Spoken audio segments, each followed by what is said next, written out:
Hello future nurses. तो कैसे हैं आप लोग? उम्मीद करती हूँ स्वस्थ होंगे, मस्त होंगे, ज़बरदस्त होंगे, पढ़ाई लिखाई कर रहे होंगे। और इसी को कंटिन्यूअस बनाने के लिए मैं लेकर के आई हूँ एक नया टॉपिक जो कि है ऑब्स्टेटिक स्कोर। तो हम चलेंगे मिस्टर इंडिया के साथ और अपने अगले टॉपिक को पढ़ने के लिए, ठीक है। तो आज का जो टॉपिक है वो है ऑब्स्टेटिक स्कोर। ये ऑब्स्टेटिक स्कोर होता क्या है?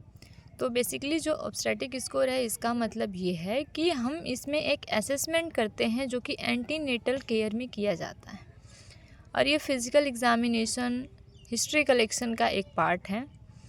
तो ऑब्स्टेटिक स्कोर को हम GTPAL स्कोर भी बोलते हैं। इससे हमें ये पता चल जाता है कि जो मदर हमारे पास आई है, जो एंटीनेटल विज़िट के लिए मदर आ रही है, उसकी जो प्रीवियस हिस्ट्री है वो कैसी है।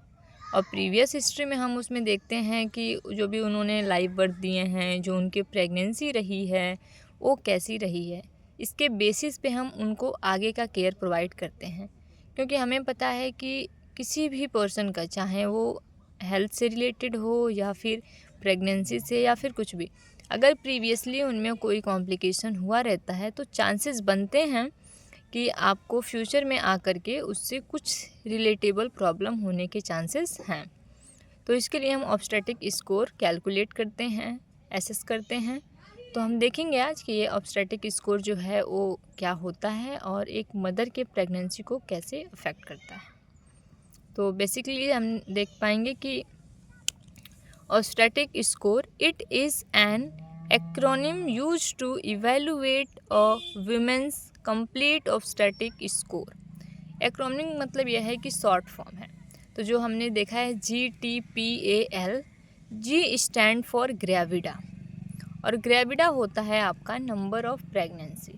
मतलब कि एक मदर अपने लाइफ में या फिर अपने जो भी उनका रिप्रोडक्टिव एज है उसमें कितनी बार प्रेग्नेंट हुई है। सो यहाँ पे हम लिख सकते हैं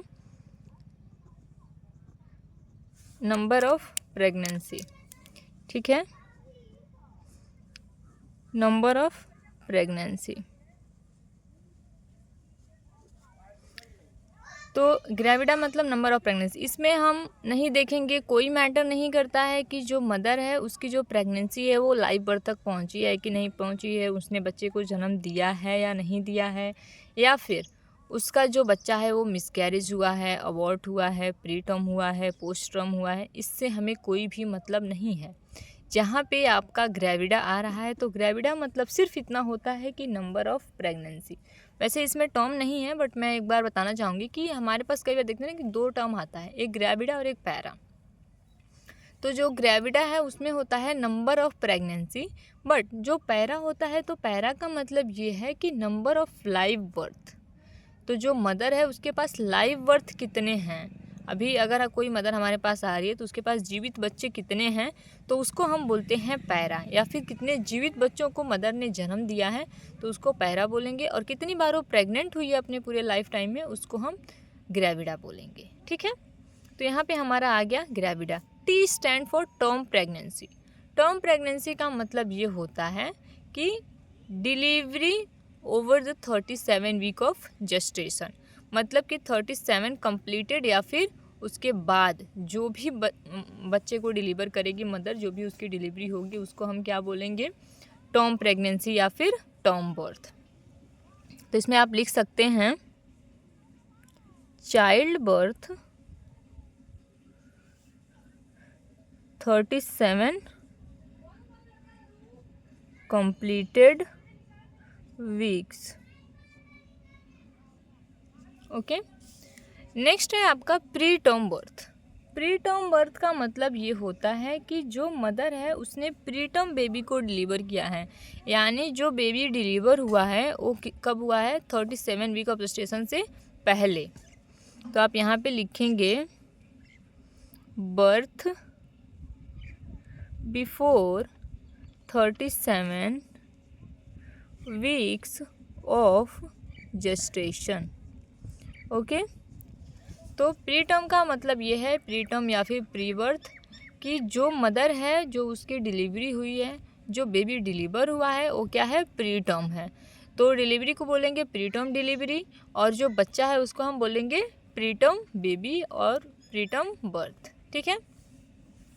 नेक्स्ट आपका है ए स्टैंड फॉर अबॉर्शन, यानी कि उस मदर के कितने अबॉर्शन हुए हैं अब तक जो अबॉर्शन हुआ है वो कितना हुआ है, कब हुआ था, तो ये सारी चीज़ें हम इसमें कंसीडर करते हैं। तो बेसिकली हम यहाँ पे अबॉर्शन देख रहे हैं और ऑब्स्टेट्रिक स्कोर, तो ऑब्स्टेट्रिक स्कोर में बस हम नंबर देखेंगे।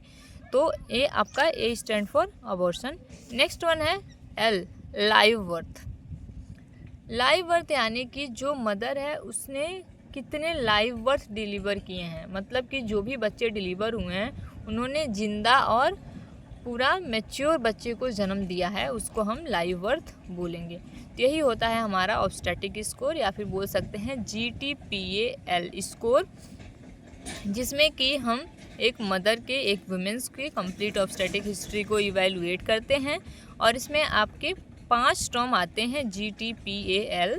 G stand for gravida, T stand for term pregnancy, P stand for preterm birth, A stand for abortion and L stand for live birth.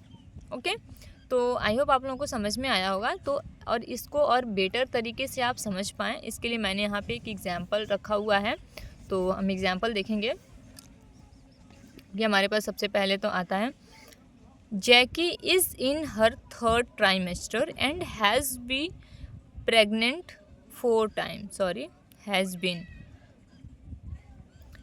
Pregnant 4 times। ठीक है, including this pregnancy. अब देखो, मतलब कि एक जैकी फीमेल है जो कि अपने 3rd ट्राइमेस्टर में है, और उसने जो अपने लाइफ में क्या है वो 4 times प्रेग्नेंट हुई है, और ये जो प्रेगनेंसी के जो टाइम है वो अभी जो 3rd ट्राइमेस्टर में आई हुई है उसको इंक्लूड करके अब तक वो 4 times प्रेग्नेंट हो चुकी है।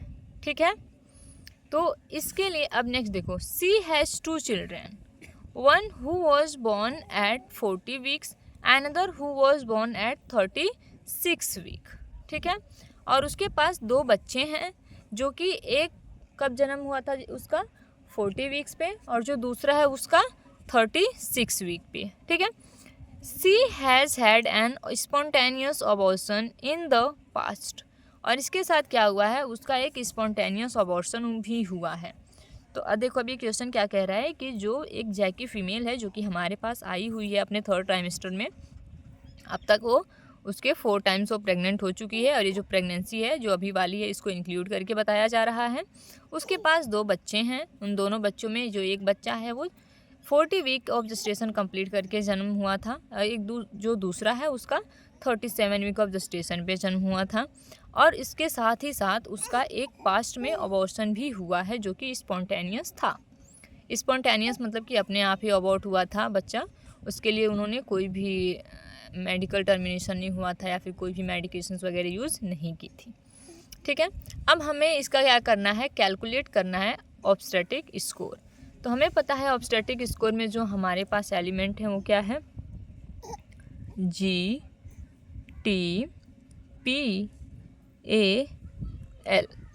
अब देखते हैं, Jackie is in her 3rd trimester and has been pregnant 4 times। अब हमें जी का मतलब ये होता है number of pregnancy, obviously G4। T मतलब ये होता है कि टर्म प्रेगनेंसी, और टर्म प्रेगनेंसी का मतलब ये होता है कि 37 कंप्लीटेड वीक या फिर उससे ज़्यादा में अगर कोई बच्चा डिलीवर हुआ है तो उसको हम टर्म प्रेगनेंसी बोलेंगे। और ये क्या बोल रहा है question, she has 2 children, one who was born at 40 week, another who was born at 36 week। मतलब कि 36 वीक हमारा 37 वीक से कम है, यानी कि ये प्री टर्म प्रेगनेंसी है, प्री टर्म डिलीवरी है। और ये जो 40 वीक है ये क्या है, हमारी टर्म प्रेगनेंसी है। तो टर्म प्रेगनेंसी कितना हुआ है, 1। प्री टर्म प्रेगनेंसी भी 1 है, क्योंकि 36 वीक ऑफ जेस्टेशन पे डिलीवर हुआ है, और अगर 37 वीक से पहले हो रहा है तो वो प्री टर्म में आएगा। तो हमारे पास कितना हो गया, 1। अब ये क्या बोल रहा है कि इसके साथ साथ इसमें ये भी है कि उसको पास्ट में एक स्पॉन्टेनियस अबॉर्शन भी हुआ था। तो स्पॉन्टेनियस अबॉर्शन हुआ था कितना, 1। तो यहाँ पे हम लिख देंगे 1। अब हमारे पास लाइव बर्थ कितने हैं, तो लाइव बर्थ कितना है, 2 है। क्लियर। अब देखो लाइव बर्थ इसलिए हम 2 बोल रहे हैं क्योंकि she has 2 children, one who was born at 40 weeks, another who was born at 36 week. अब देखो हम यहाँ पे एक बार कैलकुलेट करेंगे ताकि आपको कन्फ्यूजन नहीं हो। अब क्या बोल रहा है क्वेश्चन कि मदर क्या है 4 टाइम प्रेग्नेंट हुई है और जो इस बारी प्रेगनेंसी है उसको ले करके 4 टाइम प्रेग्नेंट हुई है, यानी कि उसके पास टोटल 3 बच्चे होने चाहिए या फिर अबॉर्शन उसी में ऐड कर लो। जो लास्ट वाला है वो अभी डिलीवर नहीं हुआ है क्योंकि अभी वो प्रेग्नेंट है। ठीक है, तो हमारे पास लाइव बर्थ कितने हैं 2, अबॉर्शन कितना हुआ है 1, मतलब कि उसकी 3 प्रेगनेंसी हो गई यहाँ पे, और एक जो प्रेगनेंसी है वो अभी प्रेग्नेंट है, अभी बेबी डिलीवर नहीं हुआ है, तो हम नहीं बोल सकते हैं कि वो टर्म होगा, प्रीटर्म होगा या फिर क्या है। तो ऐसे हम कैलकुलेट करते हैं आपका ऑब्स्टेट्रिक स्कोर। कोई भी मदर अगर आपके पास आती है एंटीनेटल विजिट में, तो जब हम उसका हिस्ट्री कलेक्शन करते हैं, फिजिकल एग्जामिनेशन करते हैं, तो उस टाइम पे हम ऑब्स्टेट्रिक स्कोर भी कैलकुलेट करते हैं। इसके अलावा जब भी आप लोग नर्सिंग केयर प्लान बनाएंगे तो नर्सिंग केयर प्लान में हमारा बहुत ज़्यादा इंपॉर्टेंट, बहुत मेन रोल परफॉर्म करता है आपका ऑब्स्टेट्रिक स्कोर, क्योंकि हमें ये मेंशन करना पड़ता है। साथ ही साथ में हमारे पास जो भी एग्जामिनेशन वगैरह हैं उसमें भी क्वेश्चन पूछता है ऑब्स्टेट्रिक स्कोर के लिए। जैसे मैंने आपको एग्जाम्पल दिया सेम ऐसे ही आपको क्वेश्चन मिलेगा और आपको ऑब्स्टेट्रिक स्कोर कैलकुलेट करना रहेगा। आज हमने देखा है कि ऑब्स्टेट्रिक स्कोर क्या होता है। तो ऑब्स्टेट्रिक स्कोर या फिर GTPAL स्कोर सेम होता है। जो GTPAL स्कोर है इसको हम कैलकुलेट करते हैं, असेस करते हैं एक वुमेन के कंप्लीट हिस्ट्री को कैलकुलेट करने के लिए, उसके ऑब्स्टेट्रिक स्कोर को कैलकुलेट करने के लिए, और जो कि इसमें 5 टर्म होते हैं। GTPAL, G stand for gravida जो कि नंबर ऑफ प्रेगनेंसी है, T stand for term pregnancy जिसमें कि जो चाइल्ड बर्थ है वो 37 कंप्लीटेड वीक या फिर उससे ज़्यादा में वो डिलीवर होता है। प्री टर्म का मतलब ये होता है कि जो बेबी है वो 37 कंप्लीटेड वीक से पहले ही डिलीवर हो जाता है। A स्टैंड फॉर अबॉर्शन और L stand for live birth. तो उम्मीद करती हूँ आप लोगों को समझ में आया होगा। आज के लिए बस इतना ही। All the very best, thank you.